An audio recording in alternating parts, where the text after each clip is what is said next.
In part 3, let me explain the guidelines for selecting a shaker that is able to carry out the tests from the testing conditions given. First, the result of 5 kN is acquired for a maximum rated force by multiplying the mass of 50 kg and the acceleration of 100 meter per square second together. Next, velocity is determined by dividing acceleration of 2p f. Accordingly, 1.41 meter per second is acquired for velocity by dividing 100 by a value acquired from 2p multiplied by the frequency of 11.25. Next, let me explain a method of selecting a shaker for the random wave test. Although it is a little complicated as compared with the sine wave test, the way of approach is the same.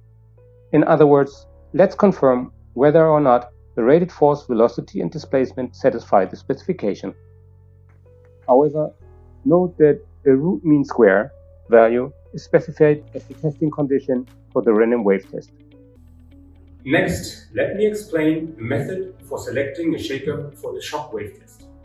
As for the shock wave, the way of approach is the same, that is, the confirmation is made whether or not a rated force, velocity and displacement satisfy the specification. First, let me explain the case of a half sine wave. An acceleration graph is on the leftmost side in the slide. The velocity graph in the center is acquired by integrating the acceleration in time.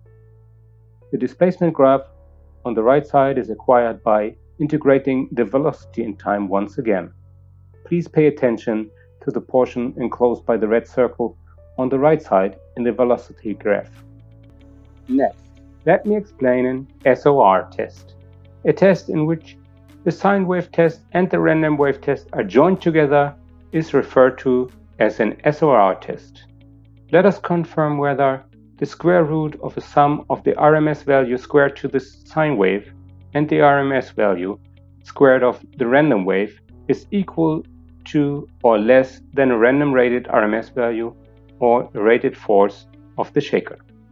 Furthermore, let us confirm whether a maximum value of a sum of a sine wave and a random wave is equal to or less than a sine wave rated peak value of a rated force of the shaker. To the velocity, let us confirm whether the maximum value of a sum of a sine wave and a random wave is equal to or less than the sine wave rated peak value of a rated force of the shaker.